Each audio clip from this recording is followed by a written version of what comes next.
Yo, apa kabar guys? Balik lagi nih sama gue. Biasanya sih gue bikin konten shorts ya. Tapi kali ini gue mau nyoba format panjang aja. Kenapa? Ya males ngedit aja sih sebenarnya. Plus ada topik yang pengen gue bahas cepet-cepet nih. Jadi langsung aja ya. Oke, jadi hari ini gue mau ngebahas berita yang lagi rame banget. Yap, Manga Dex kena DMCA takedown besar-besaran guys. Gue nemu info ini di subreddit R Manga Dex. Ada post yang ngelis manga-manga yang kena takedown. Dan daftar ini bener-bener bikin gue kaget sih. Intinya, postingan ini ngebahas daftar manga yang kena DMCA takedown di Manga Dex. Usernya ngumpulin data awal dan minta bantuan komunitas buat nambahin judul lain yang kena takedown juga. Yang bikin gue kaget, ternyata jumlah manga yang udah kena lebih dari 300 judul, termasuk series populer yang jadi favorit banyak orang. Guys, listnya udah lebih dari 300 judul manga. Dan yang bikin nyesek, banyak manga populer yang kena. Banyak judul yang kita suka dan ikutin update-nya tiap minggu. Ini tuh manga-manga yang punya penggemar banyak banget. Gue jujur aja sih resah banget.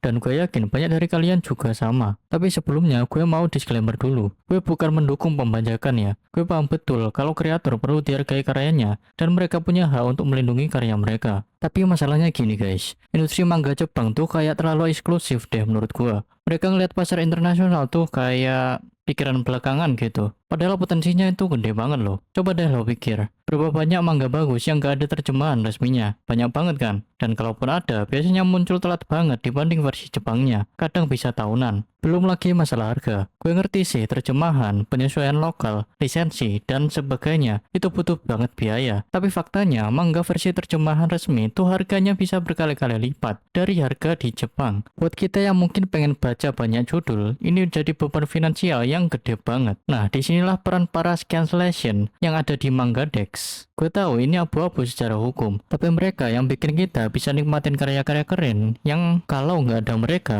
nggak bakal pernah bisa kita akses. Ironisnya, banyak manga yang awalnya gue kenal dari terjemahan tidak resmi, malah akhirnya bikin gue beli versi resminya pas udah tersedia di Indonesia. Jadi sebenarnya secara gak langsung, mereka juga ngebantu promosi dan bikin manga lebih dikenal di luar Jepang. Yang gue khawatirin, takedown besar-besaran kayak gini malah jadi senjata makan tuan buat industri manga sendiri. Bukannya nambah pembeli, malah bisa jadi ngurangin calon pembaca potensial yang baru mulai eksplorasi manga. Belum lagi, kalau situs yang masih punya aturan komunitas kayak Manga Dex, yang notabene hormat sama permintaan takedown, kena serangan gini, lo tahu kan kemana orang-orang bakal lari? Ya, ke situs-situs yang jauh lebih mencurigakan, dan penuh iklan berbahaya, yang sama sekali gak peduli soal takedown. Jepang harusnya belajar dari industri musik dan film, yang udah lebih dulu beradaptasi dengan era digital. Layanan streaming resmi dengan harga terjangkau, terbukti bisa nekan pembajakan. Kenapa manga nggak bisa kayak gitu juga? Gue paham ini kompleks. Ada masalah terjemahan, hak cipta, distribusi, dan lain-lain. Tapi solusinya bukan cuma DMCA takedown tanpa menawarkan alternatif yang bisa dipakai buat pembaca internasional dong. Anyway guys, gue cuma pengen share keresahan gue aja sih. Sebagai penikmat manga, situasi kayak gini bikin serba salah. Di satu sisi, kita pengen dukung kreator. Di sisi lain, akses resmi yang bisa dipakai kadang malah gak tersedia.